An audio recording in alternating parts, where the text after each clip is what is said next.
저와 여러분이 한 목소리를 같이 읽겠습니다. 에베소서 6장 1절부터 9절까지입니다. 같이 읽습니다. 자녀들아 너희 부모를 주 안에서 순종하라. 이것이 옳으니라. 내 아버지와 어머니를 공경하라. 이것이 약속 있는 첫 계명이니 이는 내가 잘되고 땅에서 장수하리라. 또 아비들아 너희 자녀를 노엽게 하지 말고 오직 주의 교양과 훈계로 양육하라. 종들아 두려워하고 떨며 성실한 마음으로 육체의 상전에게 순종하기를 그리스도께 하듯하여 눈가림만 하여 사람을 기쁘게 하는 자처럼 하지 말고 그리스도의 종들처럼 마음으로 하나님의 뜻을 행하여 단 마음으로 섬기기를 주께 하듯 하고 사람들에게 하듯 하지 말라. 이는 각 사람이 무슨 선을 행하든지 종이나 자유하는 자나 주에게 그대로 받을 줄을 알미니라. 상견들아 너희도 저희에게 이와 같이 하고 공갈을 그치라. 이는 저희와 너희의 상전이 하늘에 계시고 그에게는 외모로 사람을 취하는 일이 없는 줄 너희가 알미니라. 아멘. 하나님의 자녀들에게 삶에 있어서 시작도 믿음으로 하고 또 매일매일 살아나가는 삶도 믿음으로 살고 우리의 인생을 마치는 것도 믿음으로 마칩니다. 또 은혜로 시작하고 은혜로 과정을 걸어가고 또 은혜로 인생을 마치고 은혜로 하나님 나라에 도착합니다. 그래서 사람들이 빠지기 쉬운 가장 중요한 함정이 우리는 두 가지 다 동시에 빠질 수도 있습니다만은 하나는 무율법주의, 율법이 없는 삶을 살아가는 무율법주의가 있고 또 하나는 율법주의가 있어요. 둘 다 문제예요. 둘 다. 무율법주의라는 이야기는 율법이 없는 삶이에요. 우리는 그리스도의 율법 속에 있어요. 구약의 율법이 아닌 그리스도의 율법 속에 있는데 율법이 없는 삶을 살아가는 것. 주님의 율법이, 주님의 말씀, 주님의 법이 없는 삶을 사는 게 문제고 또 하나 율법주의가 문제예요. 우리가 구원은 전적인 은혜로 받고 주님을 내가 믿음으로 받는다는 걸 사람이 아는데 신앙생활 하다 보면 이제는 하나님의 사랑을 받고 은혜를 받고 복을 받는 것이 내 행위에 달려있다고 착각해버리게 되죠. 그래서 하나님 말씀을 오늘같이 에베소 6장의 말씀, 부모 공경, 자식을 주 안에서 양육하는 거, 또 상견들이 어떻게 해야 될 거, 종들이 어떻게 해야 될 거의 말씀들도 율법적으로 해석할 수도 있어요. 그래서 내가 종으로서 어떻게 주인을 섬기느냐, 주인으로서 어떻게 자기의 종들을 대우하느냐, 회사 사장님으로서 어떻게 종업원들을 대우하느냐, 종업원으로서 어떻게 사장님을 섬기느냐가 하나님의 은혜와 복을 받는 어떤 중심되는 그런 자격이고 조건인 것처럼 생각하면 그 율법주의가 되는 거예요. 그래서 설교도 윤리적인 설교도 문제고 율법적인 가르침도 문제고 거꾸로 하나님의 은혜를 받았는데 하나님의 은혜라는 것은 내 삶의 열매를 맺히게 하기 위해서 하나님의 은혜를 주세요. 내가 내 스스로 삶의 열매를 맺어가지고 하나님의 은혜가 오는 게 아니고 내가 내 삶의 아름다운 열매들이 안 맺히면 내게는 은혜가 더 필요한 거예요. 은혜가 내 안에서 움직여줘야 되는 거예요. 제가 예전에 트랙터를 이렇게 몰고 다니다가 한 번은 급한 마음에 트랙터에다가 도라무통이 있는데 도라무통에서 제가 이제 기름을 트랙터로 이렇게 뽑아가 이어갈 트랙터를 몰고 갔는데 하필이면 그 도라무통 그 여는 마개가 좀 열려 있었던 모양이에요. 그래서 비가 그 전날이 많이 왔는데 비가 그 도라무통 안에 들어가 버렸어요. 그래서 드럼통 안에 들어가는 제가 그걸 모르는 상태에서 약간 빙긋하게 열려 있었는데 그 펌프로 이제 트랙터 안에다가 제가 직접 기름을 넣었어요. 넣어가지고 트랙터를 작동해서 한참 가는데 가다가 산길에서 그냥 덜컹덜컹 하더니 멈춰버린 거예요. 이게 왜 멈췄대? 그러고 아무리 해봐도 작동이 안 되는 거예요. 감사하게 이제 근처에 기계 수리하는 데가 있어가지고 트랙터를 이렇게 이 기어를 중간 기어를 해놓고 이제 끌고 갔어요. 끌고 가가지고 이제 끌고 가면 자동차 끌고 가지잖아요. 힘으로 트랙터를 끌고 가가지고 그리 가지고 갔더니 그 기름통 안에 연료통 안에가 물이 들어가 있대요. 물이. 그러니까 제가 그 기름통 위에가 비가 와가지고 물이 찬 줄을 모르고 물을 트랙터 속에 집어넣어 물하고 기름하고 섞인 걸. 그러니까 그 연료통 안에 들어가서 나중에 연료 펌프에서 이제 그 고치는 수리하는 사람이 펌프를 끄집어내서 입으로 빨아냈어요. 빨아내. 그 안에까지 물이 들어가 버리면 이 기계가 망가질 수도 있거든요. 근데 빨아내가지고 수리 비용을 그때 5만 원인가 7만 원 달라는 거 제가 돈 없다고 사정사정 해가지고 2만 원에 끝을 냈는데 그 사람은 고생 실컷 내고 돈이 없다는데 어쩔 거예요. 근데 문제는 뭐냐 그러면 기름으로 트랙터나 기름으로 자가용을 움직여야 되는데 물로 움직이려는 게 문제예요. 내 힘으로 내 삶을 살아나가려는 게 문제예요. 믿는 자녀에게 있어서 우리는 거꾸로 자꾸만 내가 트랙터를 내가 차를 몰고 가면 하나님이 기름을 주겠거니 생각해요. 하나님이 차를 줬으면 하나님이 차를 비유적으로 이야기하면 하나님께서 내게 내 인생을 살게 하셨으면 당연히 내 인생을 살게 하는 기름이 누구로부터 와야 됩니까? 주님으로부터 또 성령님께로부터 기름이 와야 돼요. 그런데 우리는 그 삶을 내가 꾸려나가려고 그래. 내가 꾸려나가고 꾸려나가는 대가로 그 꾸려나가는 결과물로 하나님께로부터 기름, 하나님께로부터 은혜를 받는다고 생각해요. 갈라디아서에서 주장하는 요지가 또 로마서에서도 주장하는 요지가 뭐냐 그러면 율법주의도 아니고 무율법주의도 아니에요. 하나님의 은혜가 은혜로 구원을 받고 에베소서 2장에도 하나님의 은혜로 구원을 받고 뭘 통해서요? 믿음을 통해서 구원을 받고 그 다음에 이제 한 단계 한 단계 신앙의 발걸음을 살아나가는 것도 뭘로요? 은혜로 믿음으로 살아나가는 거예요. 그럴 때 성경에 보면 믿음이라는 단어하고 연결된 단어가 항상 있어요. 믿음과 순종, 믿음과 회개, 또 그 다음에 사랑으로 역사하는 믿음. 그러니까 믿음을 통해서 뭐가 일어나요? 사랑의 열매들이 맺힌단 말이에요. 그래서 우리가 믿음을 통하여 또 예수님을 신뢰하고 의지함을 통하여서 그분으로부터 오는 자꾸만 은혜와 축복들을 받고 누리고 살아가는 거예요. 그분의 은혜를 통하여 내 믿음을 통하여서 예수님 믿는다는 이야기는 내 의지적인 믿음 말고요. 내 의지의 믿음 필요합니다만은 뭘 믿는다는 이야기. 믿는 중심은 뭐냐 그러면 내가 믿으려고 애쓰는 게 중심이 아니고 믿는다는 뜻은 뭐냐 그러면 예수님께 의지한다는 거예요. 의지하는 거예요. 내가 그분을 신뢰하는 게 믿음이에요. 그 내가 의지하고 예수님을 의지하는 걸 통해서 뭐가 옵니까? 은혜가 와요. 은혜가. 그분의 능력이 온단 말이에요. 그분의 내 삶을 이기도록 하고 내 인생을 풀어나갈 수 있는 능력과 은혜가 와요. 내 힘으로는 안 되는 거예요. 근데 예수님 믿는 사람들이 자기 힘으로 하려고 계속 발버둥을 쳐요. 내가 여러분이 오늘 살아가다가 너무 힘들고 고통스러우면 여러분은 주님의 은혜로 살려는 게 아니고 여러분의 애씀으로 살려고 한 거예요. 그러니까 너무 힘들어요. 근데 예수님께로부터 의지하면 새벽 같은데 산에 올라가면 운동하는 사람들이 나무에다가 등을 갖다 퍽퍽 쳐서 운동하는 경우들 보셨잖아요. 그 사람이 나무를 믿지 못하면 등을 못 기대요. 못 쳐요. 내가 한번 쳐버리면 나무가 뚝 넘어져 버리고 깨져 버리고 부러져 버리면 쓰러져 버리면 어떻게 하지? 그러면 이제 힘대로 이렇게 해서 운동하는 기구로 나무를 못 쓴단 말이에요. 근데 나무를 믿으니까 마음대로 자기 힘대로 끼대도 나무는 꼼짝도 안 할 줄 알거든요. 그래서 나무를 있는 힘껏 들이밀어서 그게 무슨 운동 효과가 있는지는 모르겠어요. 뭐가 시원해지는지 어쩌는지 몰라도 몸이 또 바로 잡혀가는지 어쩐지 몰라도 하여튼 몸을 계속 툭툭 쳐요. 저는 나무에다 치는 것보다는 머리로 벽을 들이받는 걸 좋아해가지고 머리로 이렇게 치면서 머리를 단련을 시켰습니다만은 어쨌든지 간에 의지를 하니까 신뢰하니까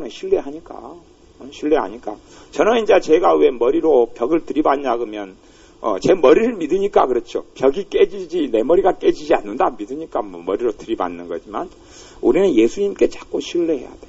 예수님이 신뢰하는 것이 오늘도 해야 되고 내일도 해야 되고 내일은 내 삶에 더 문제가 많다, 어려움이 많다, 눈물이 많다 그러면 예수님을 신뢰하는 것을 더 높여야 돼, 강도를.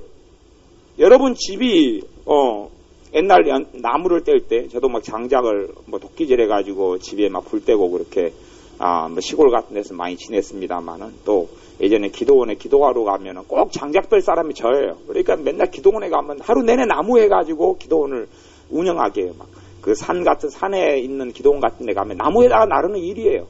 그날 제가 나무 하는 데도 익숙해가지고요. 도끼질에 익숙해서 항상 나무에다가 이렇게 기도원에 막 밥을 하고 이렇게 많이 했어요. 그래서 20몇 살 이럴 때도 기도원에 가면 나무 해요. 나무.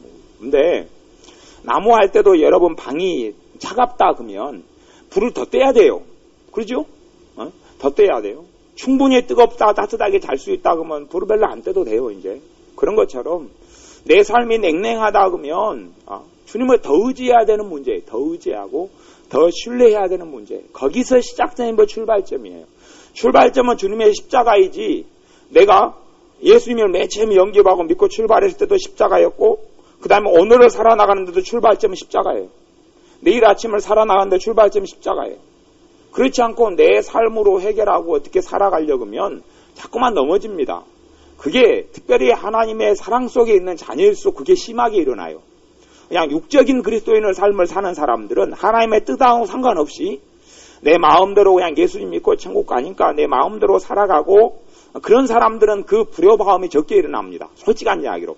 육적인 그리스도인, 내 뜻, 내 중심이, 내 삶에 있어서 중심이 된 사람들은 불효바움이 적게 일어나는데, 내가 하나님 뜻대로 살아가려는 사람일수록 영적인 예민함이 일어나서 트러블이 잘 일어납니다. 무슨 말이냐 그러면, 내가 하루 중에도 주님을 의지하지 않고 살아가면 문제가 생겨요. 언짢게 되고 내가 힘들고 기쁨이 없고 평강이 없어요. 왜냐 그러면 하나님의 자녀여서 정말 사랑받는 자녀고 사랑하는 자녀이기 때문에 나중에 주님 앞에 섰을 때 부끄러움을 당치 않게 하시려는 주님의 뜻이에요. 육의 사람은 그가 별로 상관없어요. 예수님 믿어도 육신적으로 믿고 그냥 주님의 뜻을 구하지 않고 그의 나라와 그의 의를 구하지 않고 내가 어려움과 고난 속에서 주님 의심하지 않고 주님께 돌아서지 않는 믿음의 사람들, 영적인 사람들이에요. 어떻든지 간에 그런 사람들은 여러분이 철저하게 삶 가운데 예수님을 더 의지하는 것을 주님이 훈련하시기를 원해요. 그렇지 않으면 주님 앞에 섰을 때 자랑할 것도 없고 내놓을 것도 없기 때문에 그래요. 그래서 여러분의 매일의 삶 가운데 예수님의 십자가를 의지하는 걸 더 많이 하셔야 돼요. 더 많이 은혜로만 살아가는 거예요. 은혜로만. 그 은혜가 내가 아무것도 안 해야 된다는 은혜가 아니라 전적인 그분의 의지함을 통하여서 내가 뭘 할 수 있는 힘이 생긴다는 것이에요. 히터가 돌아가는데 저 기름과 전기로 돌아가는데 여러분이 힘으로 저걸 히터로 돌리려고 그래야 저기 돌아갈 리가 없거든요. 물려가지고 돌아갈 리도 없고요. 자기 연료, 우리 그리스도인의 삶의 연료는 주님이에요. 주님이 내 연료예요. 열처녀 이야기에서도 다섯 처녀는 성경을 정확히 보면 다섯 처녀는 마태복음에 나오던가요? 다섯 처녀는 기름을 준비하지 않았다 그래요. 이 기름이라는 게 뭐냐 그러면 이 기름병이 요만해요. 요만해. 이스라엘 기름병이 요만한데요. 거기가 기름이 조금 담겨 있어요. 조금 담겨 있고 별도로 병을 가져가야 됩니다. 별도로. 그래서 이 조그만 등잔에가 기름이 떨어지면 심지가 다 타버리잖아. 옛날 곤노처럼. 그러면 기름병에 있는 걸 또 따라 부어야 되고 다 떨어지면 또 따라 부어야 돼요. 우리하고 똑같잖아요. 저 옆에 기름통 하나 놔뒀잖아요. 다 떨어지면 따라 부으려고. 저걸 들고 가야 돼요. 기름병이 쬐깐하거든요. 쬐깐해요. 등잔에가 드는 기름이 조그만해요. 그러면 다섯 처녀는 이 기름병을 안 가져갔어요. 이게 타봐야 한두 시간도 제대로 안 타고 그냥 기름이 다 떨어지는데 기름병을 안 가져간 거예요. 아예. 그리고 다섯 처녀는 기름병을 준비해 갔죠.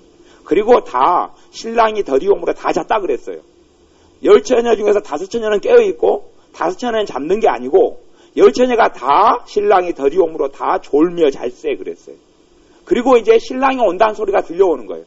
왜 그걸 알게 되냐 그러면 하나님의 사랑하는 자녀들이기 때문에 신랑 오신다. 예수님 오신다. 그리고 알게 되는 거예요. 다 일어났어요. 10명 다.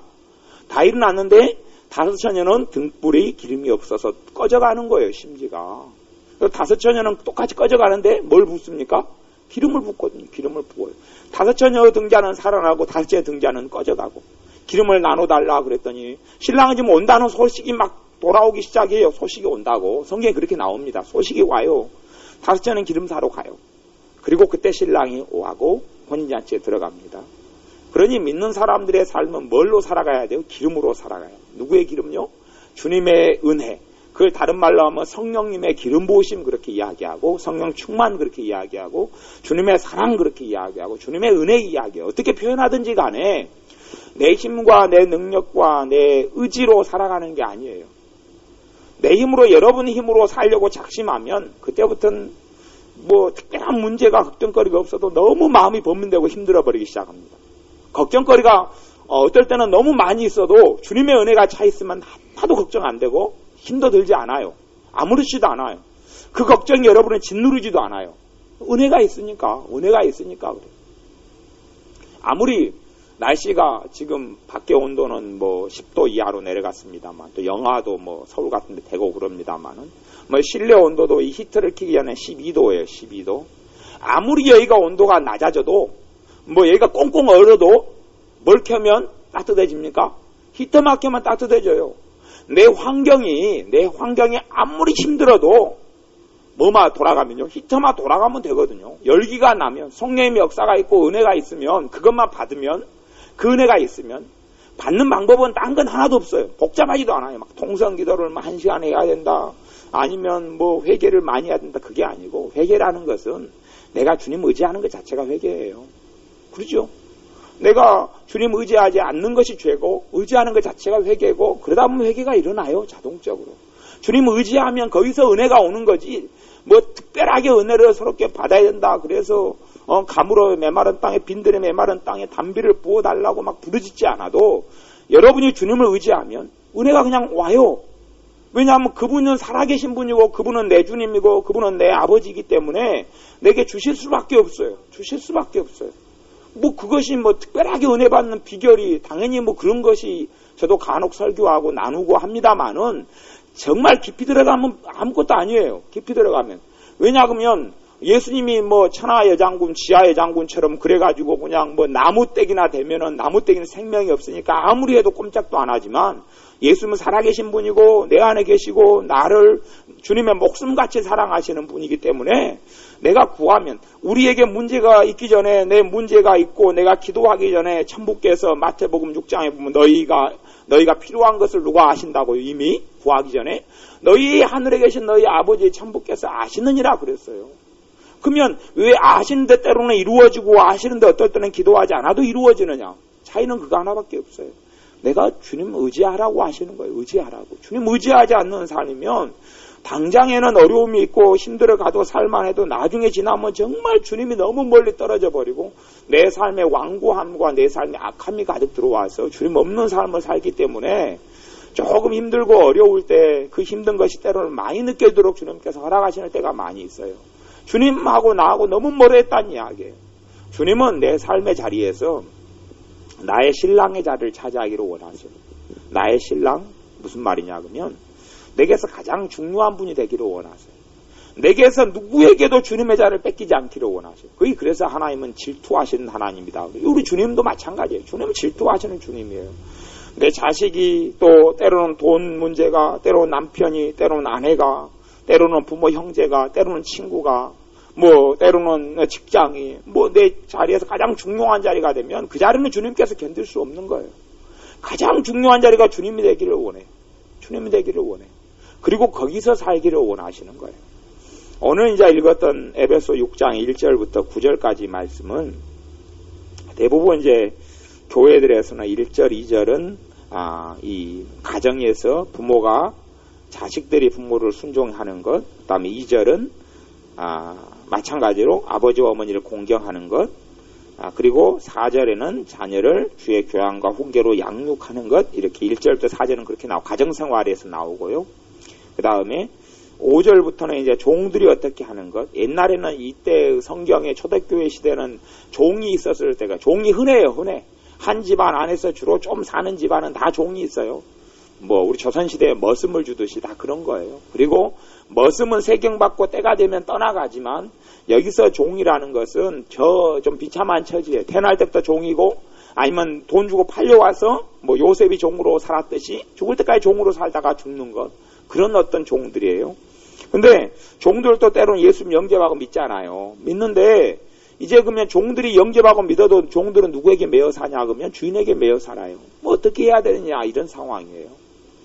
그래서 1절부터 4절까지가 주로 어떤 보통 5월달 되면 가정의 달에 이렇게 설교가 되어지고 그러는데요. 제 성경에도 이렇게 단락에는 동그라미로 구분을 해놨는데 5절 앞에가 동그라미가 돼 있어요. 그래서 1절부터 4절까지가 한 단락이고 5절부터가 새로운 단락이다. 9절까지가. 그래서 10절에도 동그라미가 단락 동그라미 표시를 해놨는데, 제가 말씀을 보는 한은 요건 단락이 아니에요. 단락이 아니고요. 1절부터 9절까지가 한 문구이에요. 왜 이런 이야기를 하냐 그러면, 요게 지금 이제 제 성경의 주제는 자녀와 부모 그렇게 놨는데, 이건 잘못된 주제고 제가 보기에는 이게 예수님 안에서 우리는 구원을 받고 하나님의 자녀로 거듭났잖아요. 거듭났어요. 그러면 그 전에도 가정생활했고, 그 전에도 종이면 종이었고, 주인은 주인으로 살았어요. 회사원이면 회사원, 공무원이면 공무원, 다 그 자리에 살았어요. 그 다음에 예수님 믿고 거듭났어요. 삶이 달라졌어요. 삶이 달라졌어요? 똑같은 가정이고 똑같은 부모 자식이고 똑같은 직장 생활이고 똑같은 가정 생활이고 뭐 똑같은 대인 관계인데 달라졌기 때문에 그 새 삶을 살아야 돼요. 이제는. 그러면 새 삶이 어떻게 살아야지 새 삶이냐를 가르쳐 주려고 1절부터 9절까지를 같이 한 문구로 이야기해 놓은 거예요. 한 문구로 이야기해 놓은 거예요. 그러면 뭐 부모가 자식을, 자식이 부모를, 종들은 어떻게 해야 된다, 이게 중심 같지만 중심은 그게 아니고요. 그게 아니고 6절부터가 중심인데요. 6절부터 9절까지가 말씀의 중심이고 핵심이에요. 6절을 제가 보면요. 눈가림만 하여 사람을 기쁘게 하는 자처럼 하지 말고 그리스도의 종들처럼 마음으로 하나님의 뜻을 행하여 단마음으로 섬기기를 주께 하듯하고, 단마음, 그 말은 일심, 한 마음으로, 그 말이에요. 전심을 다한 마음, 아니면 한 가지 마음, 한 뜻, 이런 것으로 단마음으로 섬기기를 주께 하다. 누구를 섬긴다는 이야기입니까? 주인을 섬기는 거예요. 주인을 섬기기를 누구를 섬기듯이요? 주님을 섬기듯이 해라. 주님을 섬기듯이 해라. 그러면 이게 주인을 섬기는 것이 주님을 섬기는 것이 될까요? 안 될까요? 어떻게 생각하십니까? 주인을 섬기는 것이 주님을 섬기는 것으로 섬겼으면 주님을 섬기는 게 될까요? 안 될까요? 에? 여기서 아니, 주님을 섬기듯이 섬겼으면 100% 주님을 섬기는 겁니다. 그 이해를 하셔야 돼요. 주님을 섬기듯이 종이 주인을 섬겼으면 100% 누구를 섬기는 게 됩니까? 주님을 섬기는 게 된다고 오늘 말씀에 하는 거예요. 봐보세요. 종이 예수를 믿었어요. 그러면 주님 앞에 상급받고 싶지 않아요. 아니, 하나님께 기쁨이 되고 싶지 않아요. 근데 종은 메인 몸이에요. 하루 내내 주인 밥 차려줘야 되지, 밭에 가 일해야 되지, 뒤시작거리 해야 되지, 아무것도 주님의 일을 못해. 전도하러 나갈 수 없고요. 기도를 많이 드리고 싶어도 종이기 때문에 기도할 수 없고, 노예란 말이 노예, 옛날에 노예. 아무것도 하루 종일 할 수 없어요. 그러면 이 사람이 고민될 거 아니에요. 나는 노예고 노예의 신분인데 예수님을 난 믿어 새 삶이 되었는데 주님이 기뻐하는, 하나님이 기뻐하는 새 삶을 살고 싶으면 내가 어떻게 해야 됩니까? 한단 말이에요. 사도 바울에 그런 질문을 했겠죠. 에베소 교회 사람이, 골로새 교회 사람이, 종이, 노예가. 그러면 그 노예에게 주는 답이 그거예요. 그 주인 섬겨라. 주인 섬기는 게 누구를 섬기는 거다? 주님을 섬기는 거다 이야기하는 거예요. 우리는 뭐 대단한 어떤 삶을 원하는 것 같아요. 하나님께서 그런 삶으로 어떤 사람을 부르는 사람도 있어요. 특별한 사람들은 하나님의 일을 전적으로 하도록 부르고, 뭐 예전에 현신의 권사님 같은 경우는 치유사역자로 부르고, 케다렌 쿨만 여사도 치유사역자로 부르고, 뭐 이렇게 특별하게, 또 아니면 초자연적인 삶을 살라라든지 대적의 문을 취하라든지 뭐 이런, 또 내 말을 내 입에 두었느라 신디 제이콥스 이런 여자 목사님 같은 경우는 평범한 여자로 살다가 이제 하나님께 쓰임받는 세계적인 사람으로 쓰임받고 있어요. 60한 지금 서너 살 됐던가요? 그런데 그런 분이 있지만 정말 주님 앞에 우리가 섰을 때 뭘 상으로 받느냐, 뭘 상급으로 받느냐는 내가 주의 종된 신분으로 살았느냐, 전도사로 목사로 살았느냐, 아니면 평범한 가정생활을 했기 때문에 아무것도 받을 게 없느냐가 아니에요. 그게 아니라 중심이 뭐냐 그러면 아내로서 남편을 섬길 때에 똑같이 예수님 믿기 전에도 남편 밥 해줘야 되잖아요.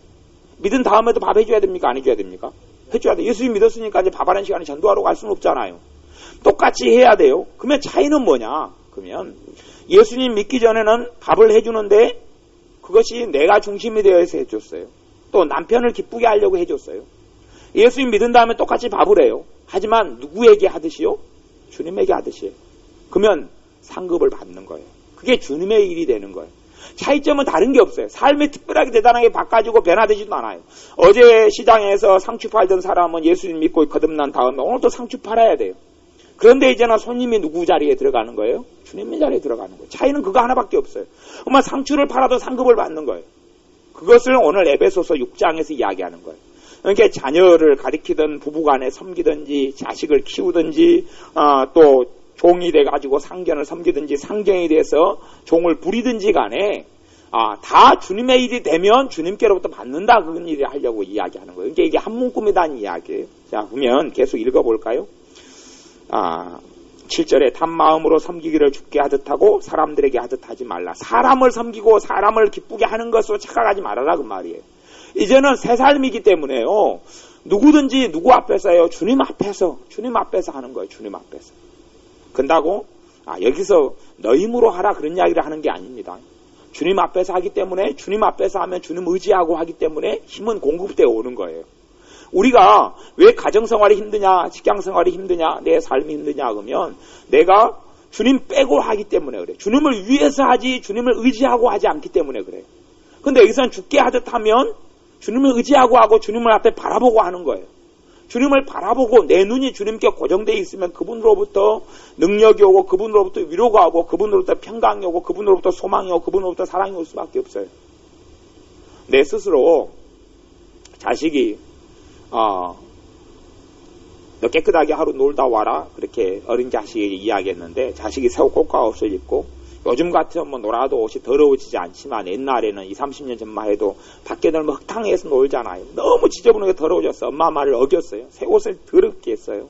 그러면 이 자식이 자기가 스스로 5살짜리가 깨끗이 씻어가지고 새 옷을 다 털고 드라이까지 해가지고 집으로 들어가야 됩니까? 아니면 집으로 들어간 다음에 집에서 깨끗하게 되는 일이 일어납니까? 집에서 일어나는 거죠. 근데 예수님 믿는 사람들은 상식이 좀 없어요.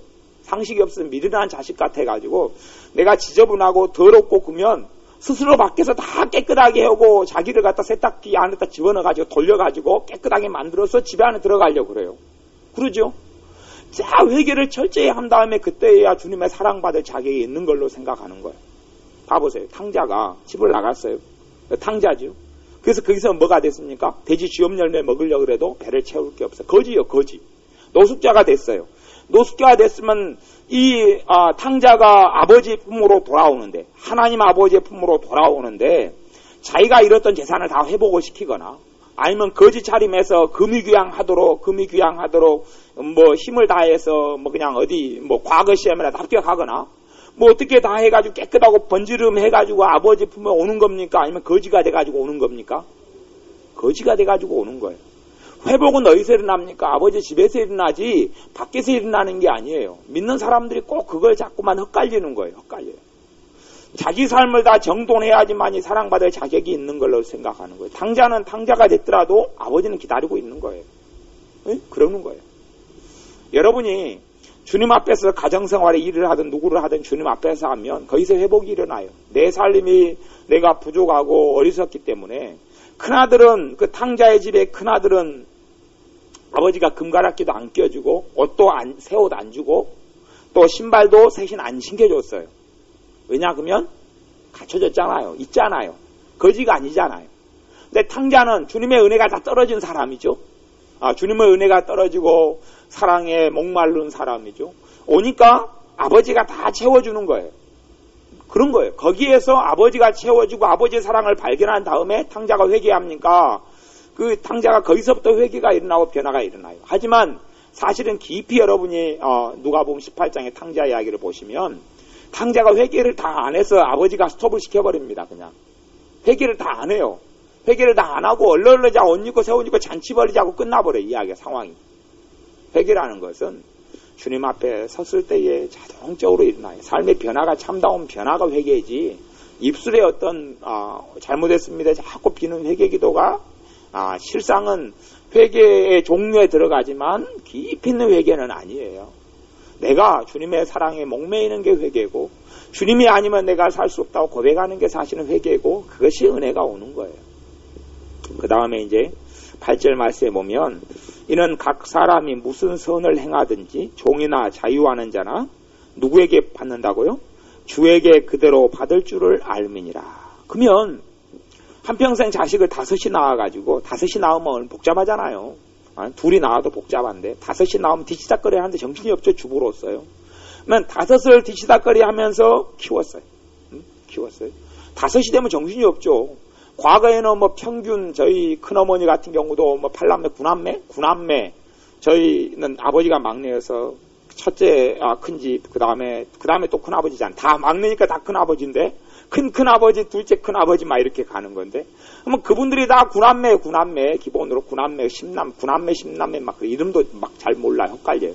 사촌 형제가들이 나 지금 벌써 죽은 사람도 여럿이 있고 그래요. 근데 그 사람들이 그뭐 9남매 자식이 부모가 키우면 자기는 아무것도 못해요. 안 그럽니까? 2년 터울로 이렇게 애들을 낳았다 그래도 10명을 놓으면 몇 년 걸립니까? 20년 1년 걸려서 배가 이렇게 불러가지고 20년을 구른단 말이에요. 다 9남매 10남매예요 다. 그러면 그래가지고 20년 더 자식 크면 20살에 시집가 20살부터 애를 줄줄이 낳으면 40살. 그죠? 막 크게 터뜨려서 이제 세 쌍둥이 터뜨리고 두 쌍둥이 터뜨리면 좀 시간이 단축됩니다만은 그것도 사람 할 일이 못하죠. 그러면 예수님 믿는 사람이 자식을 10명을 낳아가지고 다 키우고 났으면 젊은 날이 다 지나가 버리잖아요. 40살에 애를 낳았으면 애 낳으면 끝입니까? 20살 때까지 키우면 60살 넘어버리죠. 아무것도 못하는 거예요. 그러면 예수님 믿는 사람은 어떻게 주님을 섬기느냐 하는 거예요. 그럴 때 가정생활에서 주님이 이야기해 주는 거예요. 자식을 섬길 때 누구를 섬기듯이요? 주님을 섬기는 거예요. 근다고 자식이 주님이라는 이야기를 하는 게 아니에요. 주님 앞에서 이 자식을 키우는 일이 누구 일이라고요? 주님의 일이라는 걸 여러분이 믿고 알면 그게 주님의 일이 되는 거예요, 그냥. 그게 죄된 일이 아닌 한은 내 삶을 살아나가는 모든 일이 주님의 일이라고 믿으면 주님의 일이 되고, 그게 주님께서 에베소 6장에서 하는 이야기고, 똑같은 이야기를 골로새서 3장에 가면 다시 반복을 하거든요. 이게 교회론이에요. 이 에베소서와 골로새서는 교회에 대한 말씀이에요. 교회에 대한 이야기, 신앙생활에 대한 말씀인데 거기서 하는 이야기가 과연 주님의 일이 무엇이냐 하는 거예요. 그래서 예수님 믿는 사람들은 이 과거에나 또 지금도 세상 일과 주님의 일을 분리시켜 생각하는 사람들이 많이 있어요. 그래서 전도를 해야지 상을 받고 기도만 해야지 상을 받고 뭐 이렇게 생각하는데 똑같은 일인데 그것이 주님의 일이 될 수도 있고 안 될 수도 있단 말이에요. 그것은 내가 주님을 바라보고 하면 주님의 일이고 주님 빼고 하면 주님의 일이 아니에요. 주님 빼고 하면 주님의 일은 고사하고 내가 더 육적으로 되고 성령이 소멸되고 또 은혜는 더 빠져나가고 그 다음에 이제 내 마음은 어둠으로 가득 차게 돼요. 내가 하니까 남편을 섬기는데도 남편이 아내로서 남편을 부양하고 뒤치다거리하고 뭐 사랑해주고 밥 해주고 빨래 해주는데도 내 일로 하면 상급이 하나도 없고 상급이 없는 게 아니고 내 마음이 어두워져요. 힘들어져. 영적인 사람일수록. 근데 남편이 부족하고 또 남편이 내게 마음에 상처를 많이 주고 내 삶에 고통이 된다 할지라도 남편에게 하는 것이 아니라 누구 앞에서요? 주님 앞에서 하면 그게 상급이 돼요. 상급이. 그렇게 된다고 오늘 말씀에 나온 거예요. 여러분이 잘 이해를 못하는 것 같아서 에베소서하고 조금 이따 골로새 3장을 찾아보겠습니다만은 이는 각 사람이 무슨 선을 행하든지 그 말은 무슨 선을 행하든지 선이라는 것이 뭐냐 그러면 착한 일을 선이라 그러는데 하나님 보시기에 착한 일은 뭐냐 그러면 남에게 돈을 주고 어려운 사람을 도와주고 하는 것도 착한 일이지만 진짜 착한 일은 무슨 일이든지 주님 앞에서 주님 때문에 하면 착한 일이 되는 거예요. 응? 내가 내 자식 밥 먹이는 게 뭐 세상적으로 보면 착한 일입니까? 아닙니까? 아니에요. 그건 정상적이고 상식적인 일이에요. 부모면 자식을 키우고 밥 먹이는 건 정상이에요. 근데 주님 앞에서는 주님 앞에서 자식 밥을 주면 선이라고 이야기하고 착한 일이라고 이야기해요. 그리고 그에 대해서 무슨 선을 행하든지 종이나 자유하는 자나 주에게 그대로 받을 줄을 알미니라. 우리가 안다. 주님에게서 받는다. 근데 이 받는다는 것은 두 가지에서 받게 되는 거예요. 그때 디모데 전서를 말씀을 보았듯이 어디서 받냐면 첫째는 금생에서 받아요. 이 땅에서 내가 받아요. 이 땅에서 받는 사람. 또 한 부류는 이 땅에서 금생에서 받고 또한 내생에서 받고 하나님 나라에서 받고 이 땅의 삶 속에서 받아요. 그래서 베드로에게도 내가 주님을 위하여 내 모든 것을 버려 싸우는데 주님 나에게는 무엇을 주겠습니까? 물어볼 때 예수님께서 금생에서 2배나 받는다고 이야기하는 거예요. 그리고 내세에 하나님 나라를 얻지 못할 자가 없느니라 이야기하는 거예요. 두 가지가 같이 하나님은 주시지 이 땅에 있어 내 어려움이나 내 눈물을 안 돌아보시는 분이 아니에요. 안 돌아보시는 게 아니에요. 내 삶에서 내가 감당할 정도의 복을 주시지만 감당할 걸 넘어서서는 주님께로부터 오진 않아요. 내 영혼을 무너뜨리기 때문에 감당할 정도로 주시지만 내게 복을 주시고 축복하시는 분이 주님이 맞아요. 왜냐 그러면 어떤 아버지가 자식을 복주지 않고 어떤 아버지가 자식이 잘 되기를 원치 않는 아버지와 부모가 어디 있겠어요? 하나님께서는 아버지가 되시기 때문에 우리로 하여금 잘 되게 하시고 부욕해 하시는 게 사실이에요.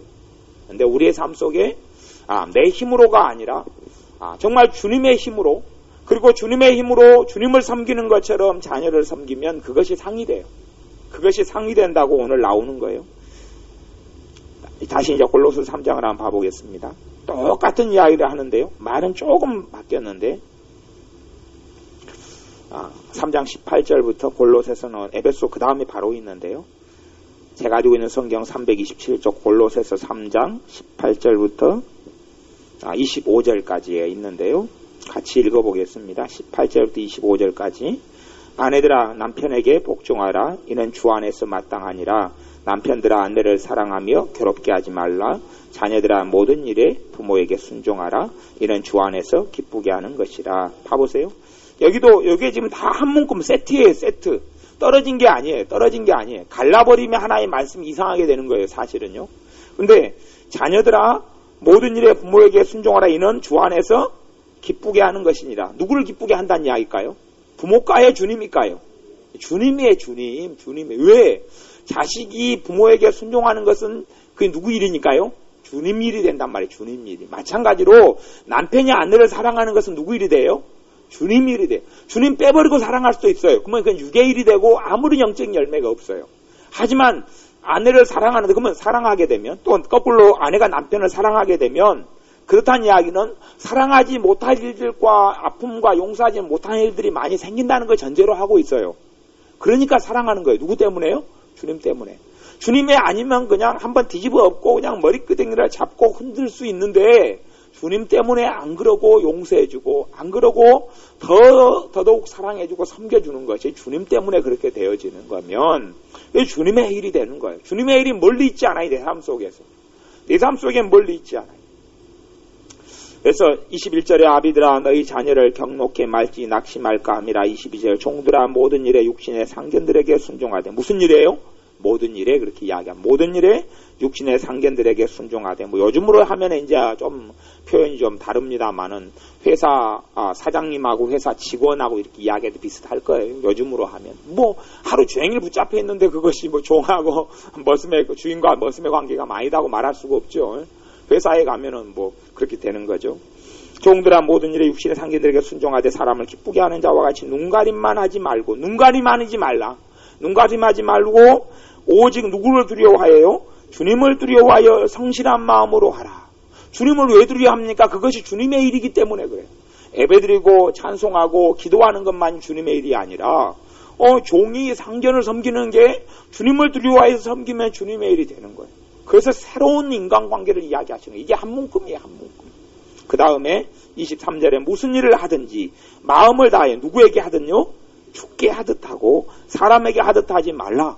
이것이 이제 성경에서 요 부분 새로운 삶, 거듭난 하나님의 자녀의 인간관계들, 가정이든 부부간의 관계든 부모 자식 간의 관계든 회사에서 생활의 관계든 또 머슴에 대해서 주인과 관계를 맺든지 간에 무슨 일이든 간에 새로운 사람은 주님 앞에서 삶을 사는 것이다 이야기하고 무슨 일을 하든지 가령 부모가 자식을 아까 키우고 밥 해주고 빨래하고 설거지 해주고 남편 빨래 해주고 남편 지시작거리 해주고 이런 모든 일을 포함해서 무슨 일을 하든지 마음을 다해 주님께 하듯 하고 사람에게 하듯 하지 말라.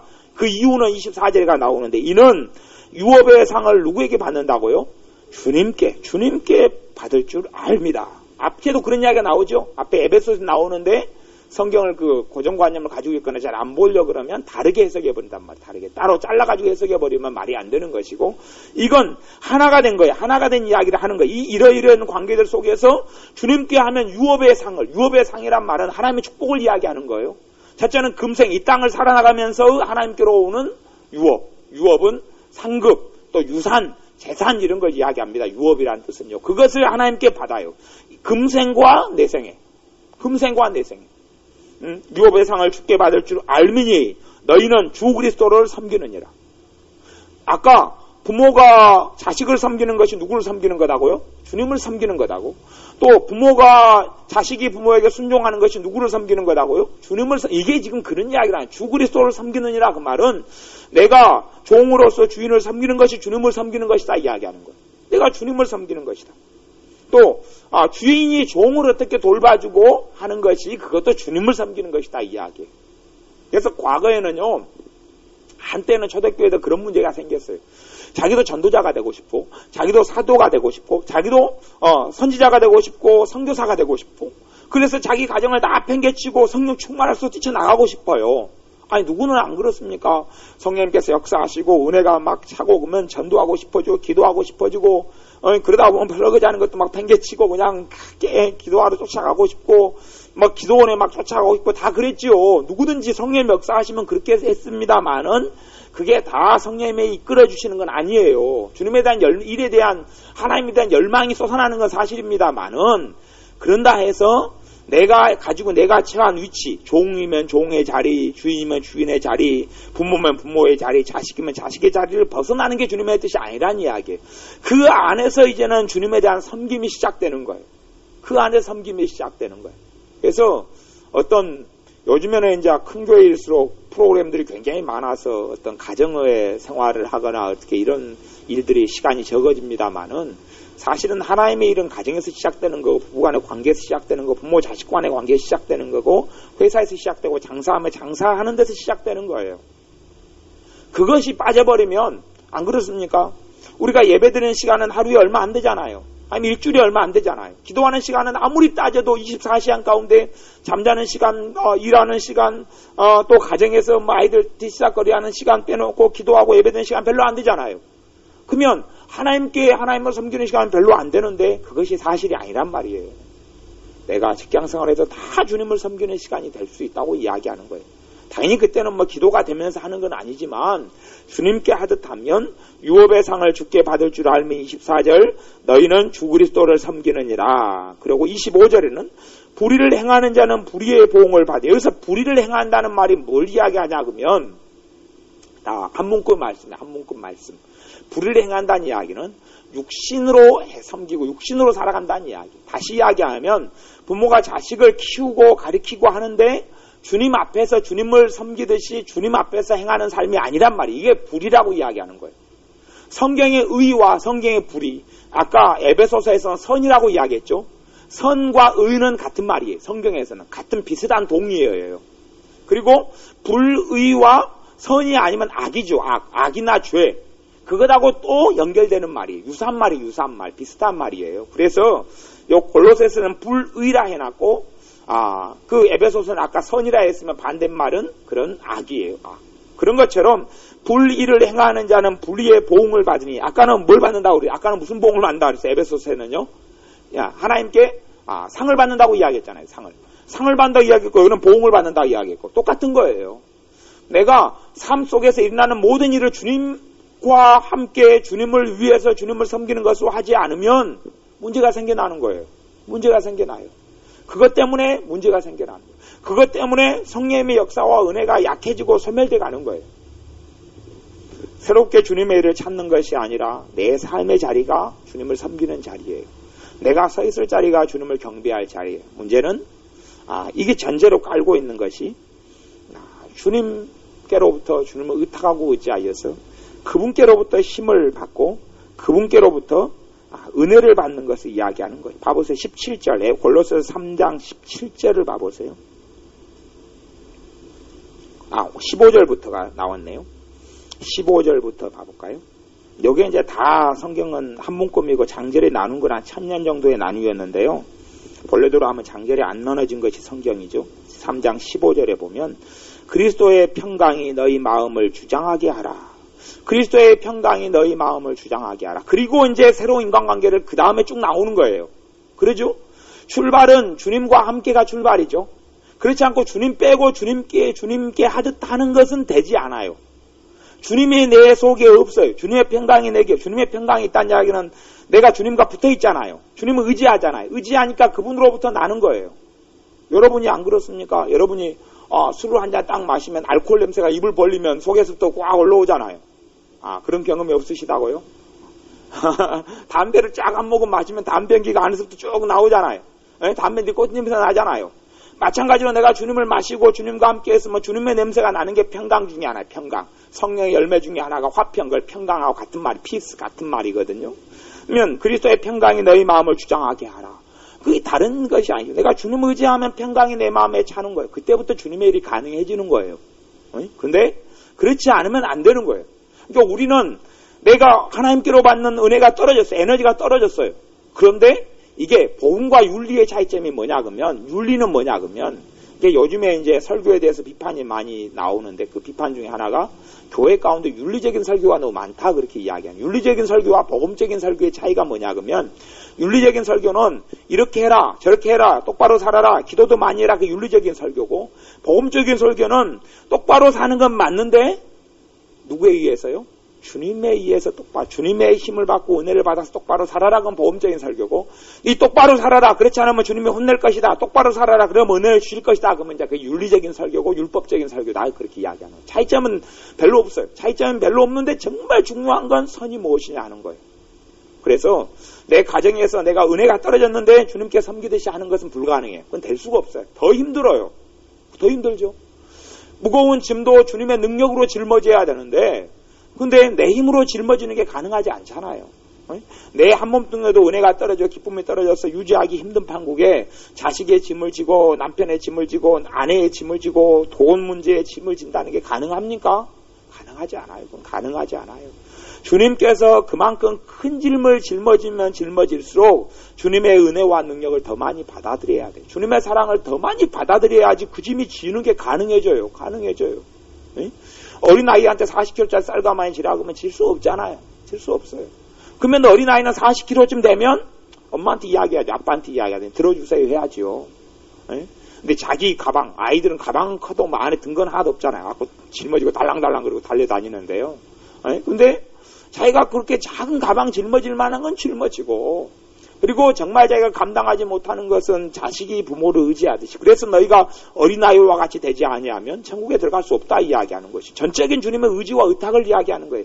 아이의 특징을 이야기하는 거지 아이의 성질머리를 이야기하는 건 아닙니다. 아이들은 이기적인 존재인데 아이의 특징 중에 하나가 뭐냐 그러면 아이는 부모 의지하는 거예요. 아이는 부모 의지예요. 아까도 은혜에 있다가 은혜가 좀 힘들어지니까 바로 엄마 딱 찾대요. 목사님 전화기 좀 빌려주세요. 왜? 엄마한테 전화하려고? 그랬더니 예. 그리고 떠르륵 그래 3층에 가 전화해라. 그러니까 떠르륵 올라가서 전화 탁 가잖아요. 그러니까 왜? 자식은 어린아이의 특징은 뭐냐 하면 힘들어지면 누구 의지하는 거예요? 부모 의지. 그러니까 어린아이와 같이 되라는 거예요. 너희가 성경에는 이제 너희가 그렇게 너희가 구진답게 장성한 자로 서라 그런 이야기도 있지만 그것은 또 다른 면을 이야기하려고 그런 이야기를 해요. 너희가 굳건히 서라. 너희가 누구같이 굳건히 서라. 그것은 다른 이야기를 하려고 다른 관점에서 하는 이야기고 너희가 어린아이와 같이 되지 아니하면 하나님 나라에 들어갈 수 없다 하는 것은 그 특징 가운데 뭘 이야기하냐 그러면 어린아이가 부모를 의지하는 특징을 이야기해요.